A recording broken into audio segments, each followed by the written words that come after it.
What's good? Welcome back to another edition of Dat Talk Podcast. I go by the name of Bake, and I got my co-host with me. What's up? We here, baby. You feel me? Hey, look, man, you see the new Twisties.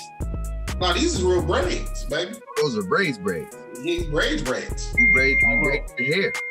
Yeah, you know, that's why I love my wife, man. That's why I love her. That's what's up. She comes through with the come through, man. She spent 3 days braiding hair. She did my son hair, and she spent all Tuesday. So Monday she did my son hair, spent Tuesday doing my daughter hair, and then Wednesday she took care of your boy. That's what's up, man. Shout out to the wifeys, man. Shout out to my bae. Our 3-year anniversary today, man. So I'm grateful for that. I'm going to do something tomorrow. You know, it's Thursday today, so, you know, we got to figure something out. But definitely going to do something tomorrow for the lady. But it is on to the off season, and it's the rebuild. We talking about rebuilding. How can these teams improve? And we're focusing on 2 teams today. We're focused on the Jacksonville Jaguars and the New York Jets. Jets, Jets. Yes, the New York Jets. But first and foremost, we're going to talk about Jacksonville, who got the number 1 pick in the NFL draft this year. They got 2 picks in the first draft, but they got the number 1 and the 25th pick overall in the first draft. So they got a possible chance to rebuild, regroup, and make some changes. Because remember, Jacksonville was doing well a couple of years ago when they had that defense. That defense was solid. They just couldn't score. They didn't have no offense. They didn't have what did they have? What is the most kind of like the most important position on the field? They didn't have a quarterback. No quarterback. Currently, they have the number 1 pick. Yes, they do. Urban Meyer. You feel we got to think about it. Now they got Urban Meyer.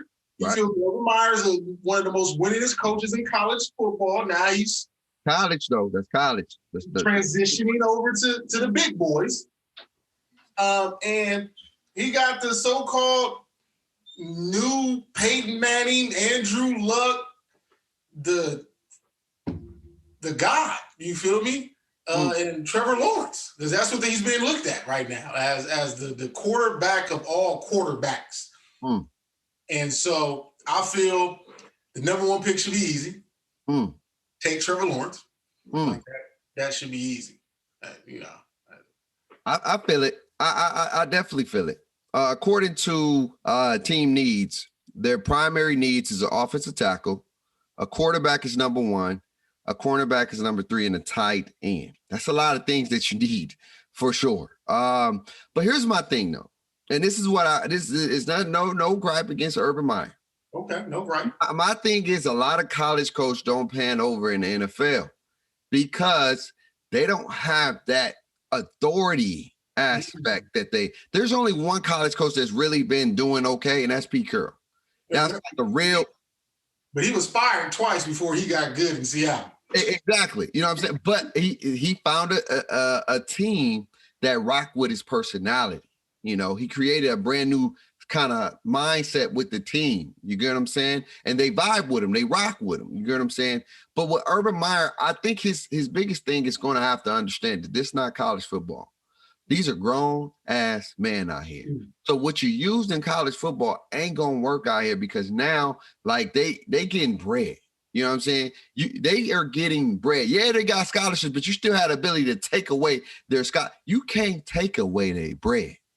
You can't, unless you cut them, and if they're on contract, you damn sure can't take away their bread. So it's going to be hard to see what kind of, like, environment he's going to establish. I know he's a great coach. He showed it in college at Florida and Ohio State. He's done amazing things, and he's really good at what he does. But I'm just nervous about what direction they're going to go. We already think they're going to take Trevor Lawrence. That seemed like the best pick to go. You always need a face of the franchise. Quarterbacks are always the face of the franchise. I understand that. And they're going to go Trevor Lawrence, possibly. There's a lot of solid quarterbacks in the league, but I think they're going to go Trevor Lawrence.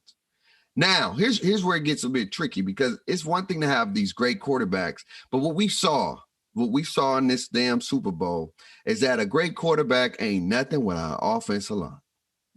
Yeah, and so I'm looking at the offensive line situation. So right now, Jacksonville is projected to have the highest cap space of any team in the league at $82 million. That's so a lot. They got some money to spend. They got a couple of guys that are free agents. I feel like a guy they should re-sign is Keenan Cole, one of their wide receivers, because we got Keenan Cole, Levante Shenault, and DJ Shark that allows you to have a solid receiving core. So then you ain't got to, you can go add some young receivers later on in the draft, so you ain't got to worry about that in free agency. Right. With you having this much money and the cap being cut from is now going to be at 185, that means you're going to be able to get some guys on some cool little deals because maybe they want to just come to your city, see what's about, and then jet, but that can make you, kind of good for a year.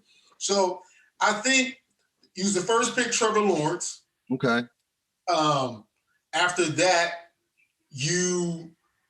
because the free agency start, fill out your team, see what you can get in free agency. Then at 25, take the best available player at that position. I think you look at and probably try to get a pass rusher late in the draft at 25. There's a couple of cats. Notre Dame got a pass rusher. I think was it Florida State? No, Miami got a young boy that's real nice at pass rushing. So at 25, you may have some options down there at pass rushing. I will try to address the old line in free agency just because, try to find somebody in free agency. I know the right tackle, Orlando Brown, that was drafted by the Ravens. I heard he kind of wants out. So that could be a potential trade situation where you can probably get you a young tackle in Orlando Brown. And then because like right now they got Josh Allen at DN, who's turned into his own. They drafted CJ Henderson last year, who is a solid corner for them. So, I feel like at 25, you try to address the back end with a safety or corner or something, take the quarterback and spend that money because your next pick in the second round is damn near a first round pick because you'll be picking high again. So you got the opportunity to double up real fast and become real good real fast. Yeah. So they need a lot. Put it that way. They need key pieces on the defense, and they need a quarterback that's going to help with scoring because they were 31st in points when it comes to points per game. The last, 32 teams or 31? 31. It's 32 teams. So 32 teams, and it was one away from being in last place. I think the other team was the Jets, who was in last. We'll find out. But as of right now, they averaged 231 yards. It was 21st in passing. They was 94 in the rushing yards. 94. And then on defense, they was number 2. They gave up the most points. Damn near the most points. It was number 2 for the most points given up, allowing. And so they have potential pieces. They got a standout linebacker who had 141 tackles. My boy Joe Scobert did his thing last year. 141 tackles is solid. And they got a cool DN, my man Dewani Smoot with 5.5 sacks last year. Okay. But turnovers, they don't make them. They don't have no turnovers there. That's why in the team needs, they need a cornerback. A cornerback is the number 3 thing that they need.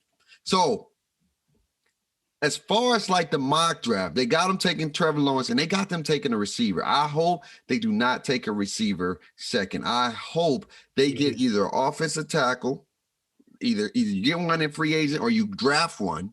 Okay. Or you get a defender. You need somebody.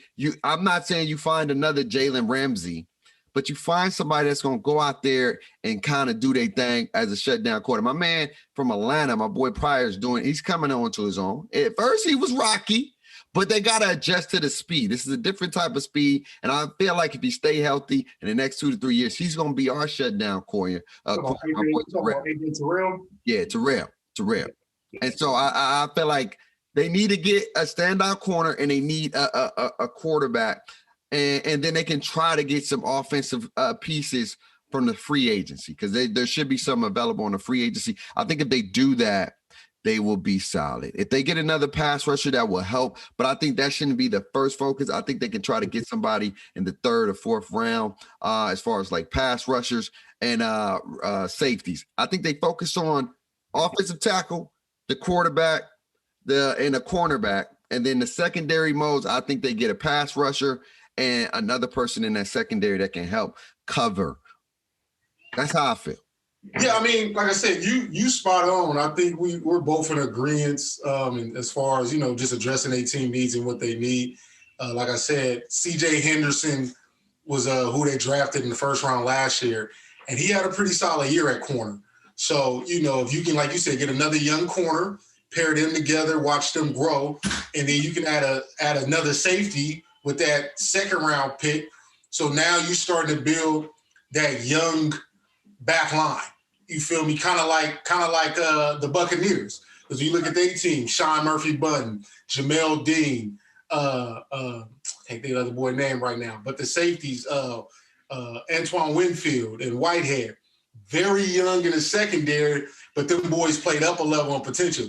And if Urban Meyer is as good as he claims he should be, then offensively, he's going to get that going. So that means you need to make sure you got some dogs and some guys who can just go do their thing on defense, right? Because defense is a little easier to catch up on.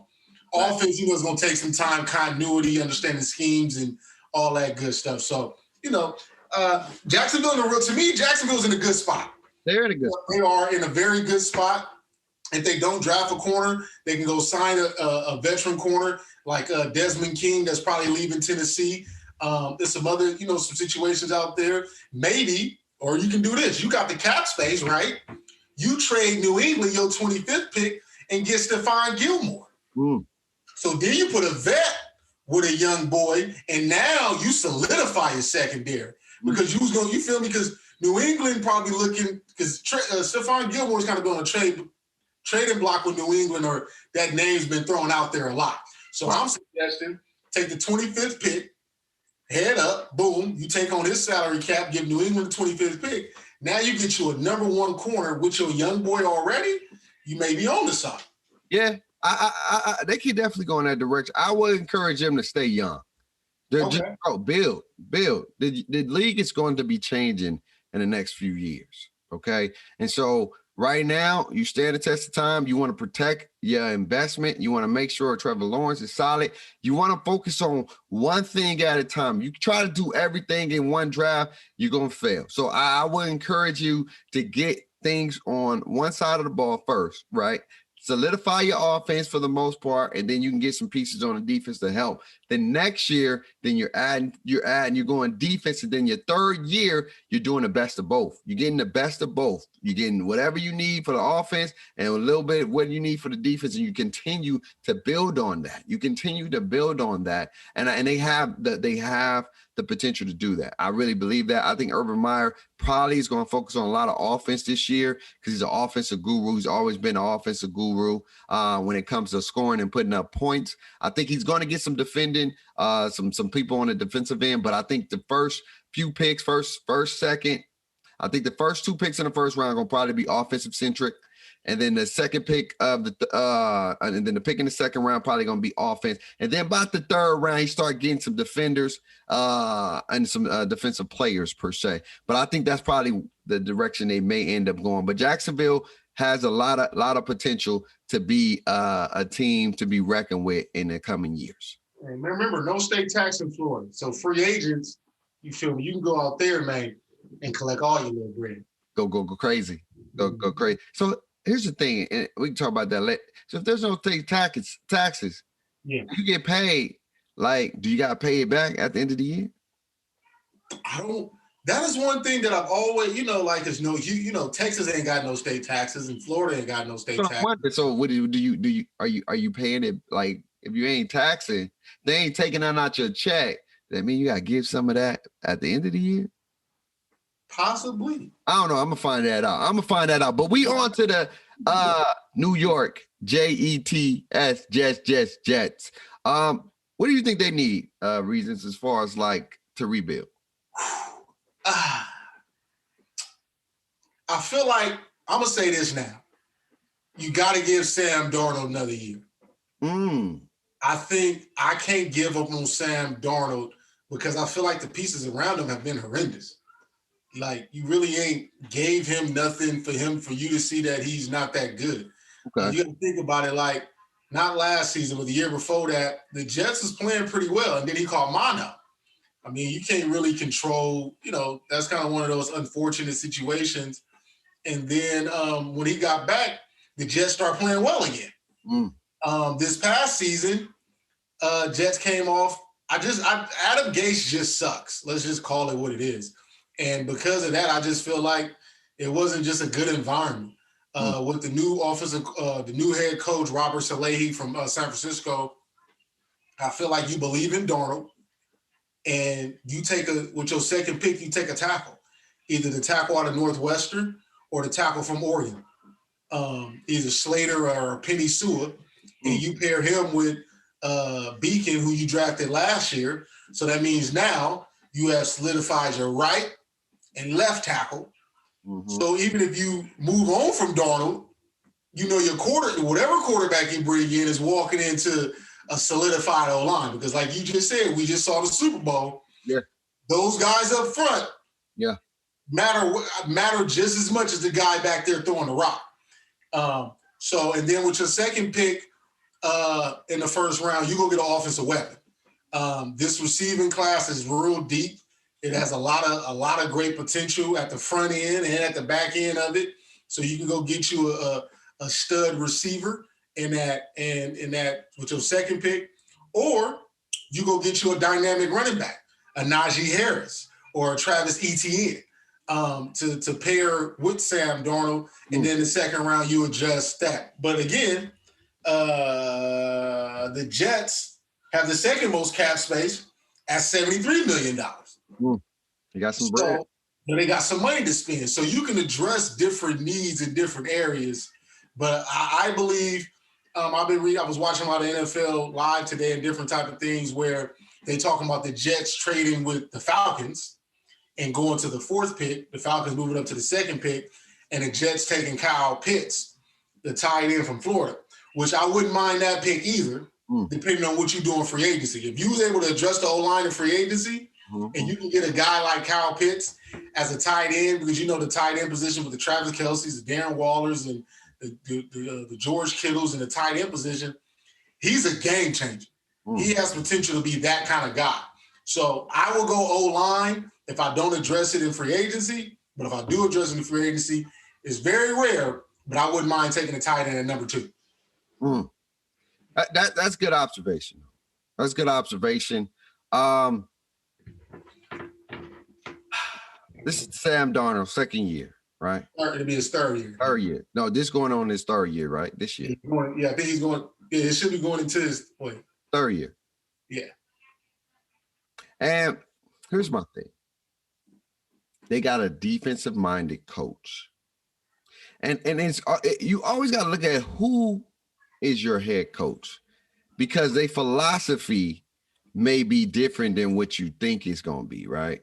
They're going to be defensive heavy. They're going to focus on and they try to bring on that mindset. All right, I can do it over here. Maybe I can do it over here too. You get what I'm saying? So I think that they may keep Sam Darnold. I don't think they're going to give up on Sam Darnold just yet. I know a part of the Jets fan want to give up on Sam Darnold, especially this is one of the best classes as far as like a lot of quarterback potential that you can draft from. You get what I'm saying? And so I don't know how they're going to go, because I really like my mans from Alabama. A lot of people don't talk about him as much, but my dude from Alabama, You talking about Mac Jones, right? Mac Jones, man. And I really felt like you put a line behind him, he's NFL ready. He has like that Peyton Manning, Eli Manning vibe. Like they're not agile, not agile guys, but they can get the ball to where it needs. Man, the dude looks like a pro. Like, did you watch the national championship? Listen, watch what the man did. Did you watch how easy he made it seem? Did you watch it? The man looks like a freaking pro, and he looks like he's ready. We saw Joe Burrow, right? We saw what he did to a prolific defense. Now, look what my man Matt did. That's what I said, Mac. I thought you said Mac. You know, I'm thinking of Matt Ryan, but Mac. Look what Mac did. Mac gave them the Mac attack and the freaking championship again. I really feel like he's a steal of the draft because ain't nobody giving him that much credit. Hot take. That's another big hot take. I really feel like he is the steal of the draft. Mark my words. Okay, here you go. If he finds a team, if he finds a team that believes in him, this man is going to be solid in the NFL. I could just tell a good quarterback when you see one, when you make the throws and his pocket presence. You don't always have to be agile, right? Sometimes it's about being able to be a pocket present quarterback, deliver the ball on time, and run when you need to. He can get out when he needs to. He's not the fastest, but he's smart. And so I really feel like, I know they're not going to pick him at the number 2 pick, but whoever picks this guy up is going to be the steal of the draft. But now let's go back to the Jets, though. Hold on, wait. This is America. You know Baker's good. I'm good with every other few shows, you feel me, all season. He's Mr. Hot Take. Hot Take. Exclusive here, February 25th. Yes. Hot Take, Mac Jones. Yes. So let me ask you this. Are you saying that Mac Jones, when we projected 3 or 4 years down the line, as we do on our show, that he could become possibly the best quarterback of this draft class? I believe if he goes to the right team, definitely. He has all. See, here's the thing. You don't realize that man has all the essentials to be a good quarterback. He can throw it on time. And I get people always say, you got weapons. Of course, you want weapons. But the one thing is, if you're a quarterback and you got weapons and you can't hit your weapons, that's that. Now, I've seen quarterbacks like that who got weapons who can't get to their weapons and hit them on stride and hit them in target and hit them where it needs to be. That man has this, bro, check me out. Bro, I like it. I'm with you. He transformed the Alabama offense. He did things that a lot of other quarterbacks, even Tua. I know Tua set a lot of records, but my boy Mac is ready to attack. And I'm telling you, if somebody pick him up, I really feel like if somebody pick this man up, he's going to be all right. Go to the right team. He's going to be good. But let's focus on the Jets. Like I said, they was number 32. They was the last team in points. They was the second to last team in passing yards. It was the 7th team in points allowed, and it was the number 23 team in rushing. They had no receivers, no running back that got over 1,000 yards in receptions or rushing. And Sam Darnold threw over 2,000 yards last year. He has potential. What he needs is weapons. He don't have weapons like that. And of course you need an offensive line, but he don't have no weapons. It's one thing to be a quarterback to not have nobody to throw the ball to. Like if you can't get off the ball, and it doesn't matter how good you are, you ain't got nobody to throw the ball to. It's either you ain't got time or you ain't got nobody to throw the ball to.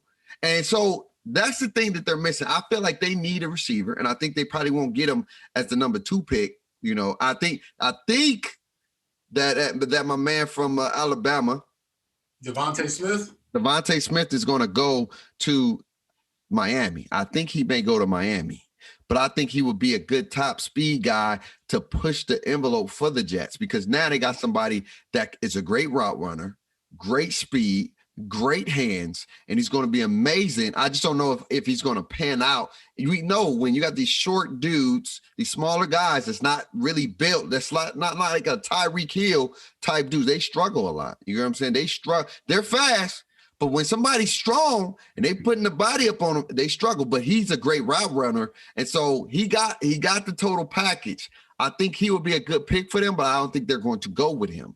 I think they may go safe, and they may get either an offensive line. I think they may go offensive line or being a defensive guy. I think they may go defense. I think they may go defense. I think they may buff up their defense and say, hey, we're gonna live with the run game. We're gonna be ugly, muddy. We ain't gonna try to outscore you. We just gonna try to beat you on a defensive side. They got a defensive-minded coach, so I think he may take the defensive approach and draft for the defense. He may get an offensive guy in the second round, then he may start getting defensive guys because they need a receiver, they need a cornerback, they need an edge rusher, and they need a running back. They need a lot. Okay, they solidified in other areas, but they need a corner, an edge rusher, a receiver, and a running back for sure. I think that if you got a good running back, that can help open up the pass game. You can be one-dimensional, as you've seen with the Chiefs. You one-dimensional, you will get exposed. You got to be both. You got to be two-sided. You got to be able to run and throw the ball. That play action is so amazing when you can run that football. Trust and believe. And so you want to make sure, I don't think you're going to get a running back first. I think they're going to go safe. I think they're going to go offensive line. I think they're going to go DB. And then I think they're going either a DB or edge rusher. And then I think that in the next round, they're going to get a running back. And they may still, look, I'm telling you, mark my words. Jets. Okay. If Mac is available in the second round, if nobody picks him up in the first round, y'all better take him. Take him. Take him. Point blank, period. Take him. Don't waste time. Take him. He can. Let me ask you this. As a resident Falcon fan, would you be okay with a Mac Jones as your second round pick as the heir apparent to Matty Ice? I would. I like him. I really like what he does. Okay. He throws that thing and he throws it on stride, and he got great pocket presence. Like, he has amazing pocket presence. There's two guys that I would love to have, or three guys, I say. He's one of them. The guy from BYU, I'm starting to like him more and more. And Zach Wilson. And I would take a Justin Fields. I would take him because, again, he's a dynamic quarterback and he can play the quarterback position. He can play it. He just was hurt. When he's healthy, he's just like the best of them. He can be another Deshaun Watson, in my opinion. I feel like he can be a Deshaun Watson. Not super fast, but can use his feet to create downfield plays. I really believe that he can be another Deshaun Watson if he stays healthy. He's already had knee injuries and knee issues. And when you have those issues, it's hard to be mobile because, it's hard to do things like that. And so don't rely too much on your legs. Be the Pat Mahomes. Everybody should follow Pat Mahomes, Russell Wilson. Don't use your legs first. Use your head and your eyes first. Then your legs second. Use your legs to complement the eyes. Give deception. Like, I may be going to run, but I'm really looking to try to pass. I'm only running when I have to run. So that's how I feel about it. That's how I feel. That's what I think the Jets need. I think they're going to go defense because they got a defensive coach. I think they're going to be ugly. I think they're going to play nasty. I think they're going to play on their defense, and they're going to use their offense to try to do what they can to put some kind of points up. But they want to compete. They need a receiver, and they need an offensive lineman that can help continue to protect them. Hey, I mean, I don't see them taking a defensive guy at number 2. I honestly see them trade. My gut feeling is they're going to trade out. Okay. They're going to trade out. Somebody's going to come up because they need a quarterback. So the Jets is going to trade out. So then they're going to gather more assets. So they're going to get whoever pick they got this year, and then going to get another first-round draft pick from that team probably the next year and continue to just build with a new coach. And then with that pick, whatever, wherever they may fall at, is where we'll be able to determine what they're really going to attack. Because I feel like defensively, they wasn't that bad. But because when your offense ain't doing nothing, what happens? I mean, your defense on the field a lot. Right. And when your defense on the field a lot, they're gonna give up the cheeks at some point because like they on the field all the damn time. It's either they on the field because the offense ain't doing nothing, or they on the field because the offense turning it over. And that don't work well with the defense. So I think they have to address the offense first. I agree with you. Devontae Smith to be good.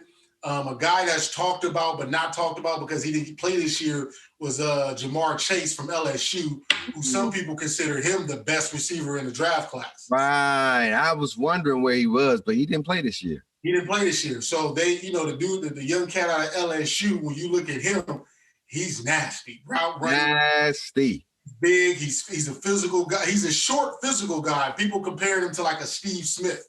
And when you think about a Steve Smith was that dude in the league. Like he put fear in people's heart. And when you get compared to a Steve Smith, who I really like, when I was watching him as I was growing up as a kid, it's like, boom, that's just kind of how I feel and how I see it. So I agree that I think they got to address the offensive side of the ball first. And I think you go spend money in free agency on defense and do it like that. Because I feel like whatever you spend money on a free agency, you do the opposite in the draft. Right. So then you ain't got to worry about trying to pay everybody when it's time to pay everybody. Facts. 100% right. 100% right. Again, I truly feel like, these teams can be up in the top ranks soon. You know what I mean? They just they're always, they in those games that they play, they're always in the game, and then it just gets out of hand. Both teams. It just gets out of hand for both of them. And that's the thing with both of those teams. And that's because you're on the field so long. You're on the field so long. And when you're on the field so long, it's tough. And so that's how I feel about those two. Yeah, and the cool thing, the thing about them two teams is they're not in divisions to where they can't turn it around. Because both of those divisions, the Bills has resurged. The Patriots is still trying to find a new identity, and Miami is right there. But the Jets can sneak into that. And then over there in the AFC South, you feel me? The Colts just got Wentz, so we're going to see how that work out. The Texans is we don't know what the hell the Texans is doing. What they about to do. Yeah, and then the Titans, they can be beat. It's not like, so both of those divisions are not superpower divisions where you're looking at, the AFC North with the Steelers, the Ravens, the Browns, the Bengals, or even the AFC West with Patty Mahomes and Herbert and Carr and whatever Denver decides to do. So they're in two divisions that you do enough, you could be right there competing and, turn your franchise around a little bit faster. Big facts. And I didn't even realize we got 2 first-round picks this year. We got the number 12 and the number 4. What did y'all do to get a second first-round pick? I don't know. You sure? Oh, wait. No. I think we got just one. I think we're number 4. Yeah, y'all number 4. Y'all next week. We're talking about y'all next week. We traded with the San Francisco. Oh, okay. So we're number 4, correct? Yeah, that's the number 4 pick. Then the Frisco's number 12. Yeah. They're going to be the number 12 pick. So I think we're going to go quarterback. And then after quarterback, we need to get defense. And we'll talk about my boys next week. It's all love. Man. I may even wear my Falcon hat next week. Hey, man, it's all good. It's all good. We beat y'all. That's all that matters. That was our Super Bowl. Anyway, y'all let us know in the comments below, what do you think the Jets and the Jaguars, the Double J's, need to improve their team? That we gave you our opinion where they should go and where they could be possibly in years to come. But we'd love to hear y'all feedback. Anything before we get up out of here, Mike? Yeah, man. Birthday shout outs to Ric Flair. Woo! Shout out to Ric Flair, man. I think he turned 72 today. That's a blessing.